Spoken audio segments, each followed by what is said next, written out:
Ignition sequence start. 6, 5, 4, 3, 2, 1, 0. Liftoff. We have a liftoff.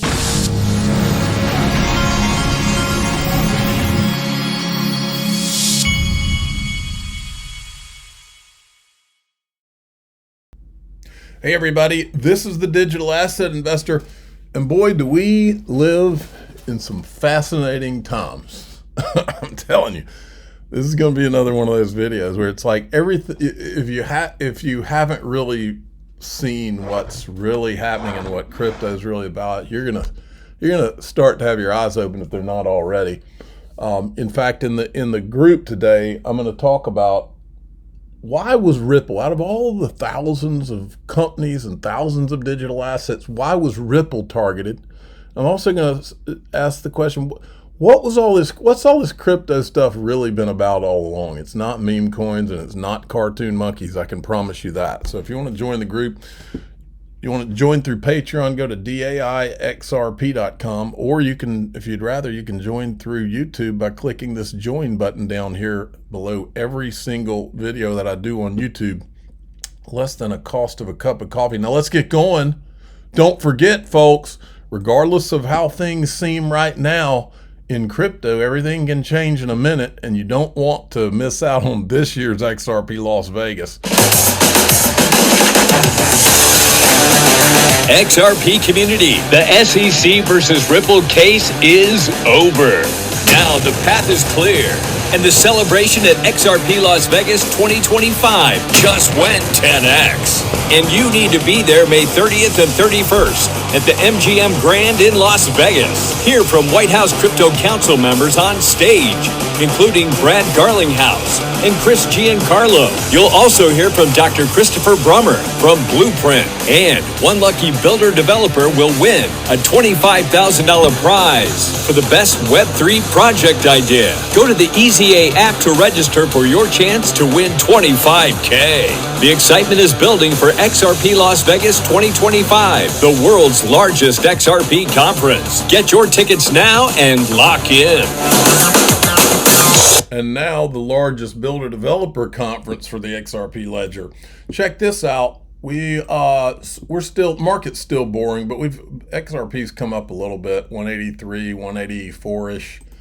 Okay, Trump says this is a great time to buy. I agree. And after bill paying and such, that's what I'll be doing too. Look at this. I said I don't even invest in the stock market anymore. Not anything significant.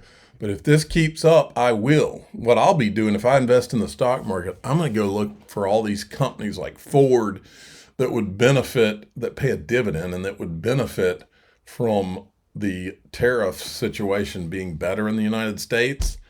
That's where I would be investing. But it'll probably be after I do a big cash out on XRP. Now, plot twist. When are people going to learn Trump wins except 2020? But that's an entirely different discussion. Listen to this. What they said is there's going to be these price shocks. You're right. So year one is difficult, okay? But it could raise upwards of $750 billion a year, okay? You're saying tariffs. Tariffs. What they said that they would do is they would then turn around and cut the federal income tax for anybody making $150,000 or less to zero. So what they're doing is using the tariffs to offset the price shock. I didn't know that. Yeah, I didn't. But and this is the math, and that hasn't been 100% established yet. But instead of like putting the burden on the American consumer, we put the burden on the foreign country to pay that delta. And then effectively subsidize the consumer through an income tax. And to be fair, the $750 billion, I assume, that's assuming everybody pays the tariff fully. Okay, so this is an important point. I would say right now it's a moving target, meaning the sharps before Liberation Day, the smart money line was at like 250 billion. Okay. That's Wall Street. I mean, we'll put smart in quotes, but that was their number. And part of why the stock market went berserk was they just got it totally wrong. And the back of the envelope math that I did and that a couple of my friends did, and I would say they're much smarter than I am, they got to 750. I got to 750 as well.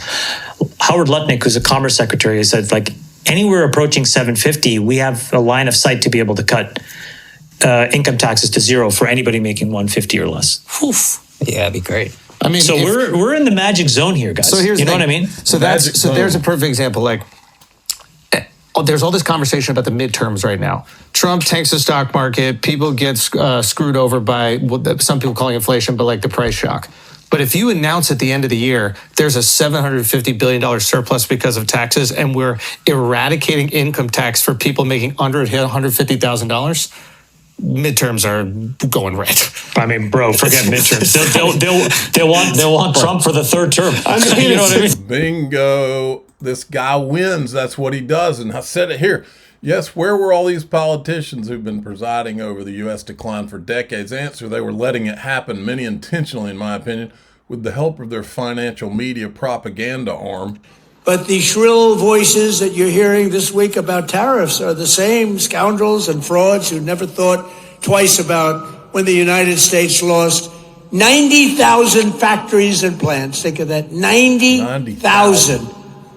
How do you do 90? If you had a map, a big map the size of that wall, and you had a pin for each factory, you wouldn't have enough room. You think of it, 90,000 factories since NAFTA. There's no reason that should have ever been allowed to happen. Here's the Treasury Secretary. Well, Maria, I think it's unfortunate that the Chinese actually don't want to come and negotiate because they are the worst offenders in the international trading system. They have the most imbalanced economy in the history of the modern world. And I can tell you that this escalation is a loser for them. That they have some very smart, the economists, the academicians, technocrats within their bureaucracy, and they would be telling the leadership that we do not have the edge here. They are the surplus country, that their exports to the U.S. are 5 times our exports to China. So they can raise their tariffs, but so what? Bingo. And then here he is again on CNBC. President Trump has maximum negotiating leverage right here, right now. And I think it would be a mistake for anyone to think otherwise. And as I said, many of our trading partners, they have queued up and they have kept their cool. They have not escalated, and they will get priority in the queue. I think it was a big mistake, this Chinese escalation, because they're playing with a pair of twos. Traditionally, if you look at the history of the trade negotiations, we are the deficit country. So what do we lose by the Chinese raising tariffs on us? We export 1/5 to them of what they export to us. So that is a losing hand for them. All right. And then check this out. You can see where this is going. This kind of leads into what I'm going to talk about in the group. We will take a close look at regulatory impediments to blockchain, stablecoins, and new payment systems. And we will consider reforms to unleash the awesome power of the American capital markets. Americans deserve a financial services industry that works for all Americans, including and especially Main Street. Under President Trump's leadership, the Treasury Department and I will deliver that to you. Thank you. The picture is all becoming clear. Here's Bitwise CIO. This is Matt Hogan. He's going to be at XRP Las Vegas. That's the website, XRPLasVegas.com. He's going to be at XRP Las Vegas.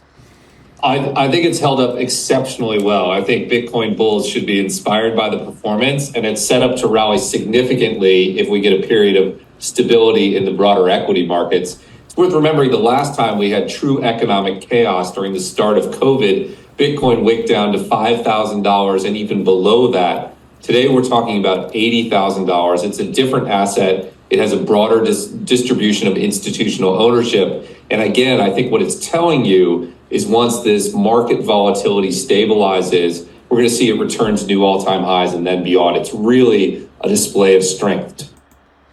All right. And then we got this from John Deaton, and I totally agree. Despite all the negative sentiment from people within the crypto industry, I've always maintained that XRP has much more appeal than the industry players want to admit. Just think, 75,000 XRP holders joined together to petition the court in the Ripple case. Extraordinary. In my opinion, XRP flips ETH by the end of year. I agree with that. I think it's coming, and I think it'll be earth-shattering, and I think you'll see the Bitcoin people come out of the woodwork in terror. Now, let's go on into the group. Go to daixrp.com to go to the Patreon, or you can choose to go through YouTube, join through YouTube by clicking the join button right below this video. I'm the digital asset investor. I'm not an investment advisor. This is for entertainment purposes only. Please subscribe, hit the like button, tell your friends and family. If they want to find out why Ripple is sued and what crypto has really all been about, come on in here. That's a Brad Combs slogan. Here we go.